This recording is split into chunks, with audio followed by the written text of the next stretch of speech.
उत्तर प्रदेश सूबे के मुख्यमंत्री योगी आदित्यनाथ ने कमबैक किया है। योगी आदित्यनाथ ने अयोध्या से किया उपचुनाव का आगाज। मिल्लीपुर सीट को बनाया प्रतिष्ठा का सवाल। कटेहरी पर भी फोकस। सपा को घेरने की हो रही है तैयारी। मुख्यमंत्री योगी आदित्यनाथ ने विधानसभा के 10 सीटों पर होने वाले उपचुनाव का आगाज अयोध्या से कर दिया। लोकसभा चुनाव परिणाम के बाद योगी 6 जुलाई को पहली बार अयोध्या पहुंचे। 2 दिवसीय दौरे में पहले दिन उन्होंने हनुमानगढ़ी और रामलला की पूजा अर्चना की। पार्टी के स्थानीय पदाधिकारियों के साथ मिल्कीपुर की चुनाव तैयारी की समीक्षा की।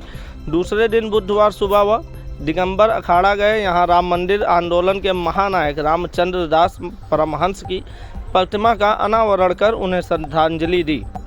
दिगंबर अखाड़ा के गर्भगृह में मौजूद भगवान के विग्रह का पूजन किया। आंगन में तुलसी का पौधा लगाया। इतना ही नहीं, योगी ने बांग्लादेश के बात करते हुए विपक्ष पर निशाना साधा। उन्होंने कहा कि बांग्लादेश में हिंदुओं को निशाना बनाया जा रहा है, मंदिर तोड़े जा रहे हैं।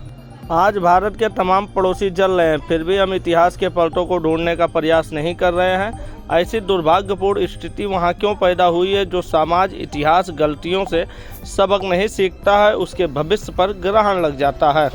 अयोध्या में राम मंदिर बना। भाजपा ने जोर शोर से इसका प्रचार प्रसार किया।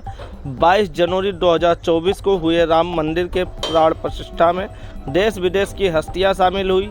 इसके बाद लोकसभा चुनाव हुए। अयोध्या में जीत को लेकर भाजपा निश्चिंत थी, लेकिन जब 4 जून को रिजल्ट आया तो सीट सपा के अवधेश प्रसाद जीत गए। अयोध्या सीट जीतने के बाद सपा ने भी अवधेश प्रसाद को अपना दलित चेहरा बना लिया।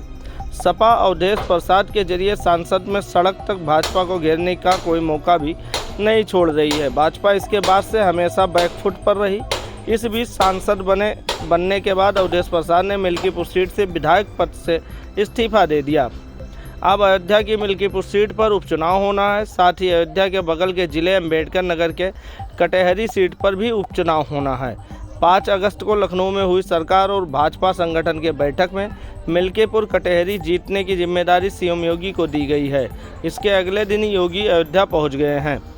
सीएम योगी उपचुनाव में मिल्कीपुर और कटेहरी सीट जीतकर परमांक वोट बैंक को संदेश देना चाहते हैं। यूपी में न तो राम लहर कमजोर पड़ी, न ही डबल इंजन की सरकार की लोकप्रियता में कमी आई है। यही वजह है कि सीएम योगी ने उपचुनाव में संदेश देने वाली मिल्कीपुर और कटेहरी सीट अपने पास रख ली है। सीएम योगी ने अयोध्या में साधु संतों के साथ भी बैठक की। साधु संत के साथ अयोध्या के विकास और चुनावी तैयारी पर बात हुई। उनके सहयोग का भी मांग की। जानकार बताते हैं कि सीएम योगी ने 2 दिन के दौरे पर अयोध्या का जनता का भी संदेश दिया है। लोकसभा चुनाव में भले ही जनता ने अपेक्षित समर्थन नहीं दिया, लेकिन सरकार अयोध्या के विकास के साथ कोई भेदभाव नहीं करेगी। सीएम योगी ने 35,000 करोड़ की परियोजनाओं को समयबद्ध धरातल पर उतारने के निर्देश दिए हैं। सीएम योगी ने अयोध्या से उपचुनाव के मुद्दे को धार दी है। हनुमानगढ़ी और रामलला की पूजा अर्चना से योगी ने साफ कर दिया है कि उपचुनाव भी राष्ट्रवाद के एजेंडा पर ही लड़ा जाएगा। सीएम योगी ने अयोध्या में नाबालिग से गैंगरेप पीड़ित परिवार से मुलाकात की। पीड़ित परिवार को पूरी मदद का भरोसा दिया। उन्होंने कहा सरकार पीड़ित के साथ है। इसके मामले में जो भी दोषी होगा उसके खिलाफ कड़ी कार्रवाई की जाएगी।